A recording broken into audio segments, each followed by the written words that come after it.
Miguel. Halo Om Teko, lagi buat apa Om? Lagi santai aja ini. Om Teko, aku mau nanya boleh nggak Om? Ya boleh. Kalau dalam keluarga, Om ada berapa orang bersaudara? 4 bersaudara. Anaknya. Kalau dalam 4 bersaudara siapa yang lebih tua? Yang paling tua bapak saya. Bukan. Kalian kan 4 orang bersaudara nih. Di dalam 4 orang bersaudara nih. Siapa yang lebih tua? Iya, dalam keluarga kan yang paling tua bapak saya.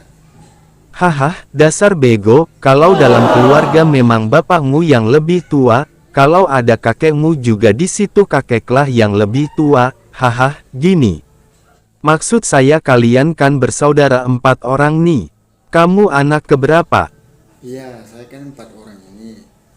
4 orang yang paling tua bapak saya. Kalau dalam 4 bersaudara Om anak yang keberapa? Anak yang pertama.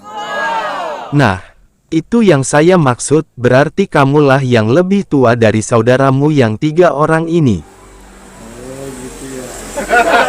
Nggak tahu saya. Oh, nggak tahu.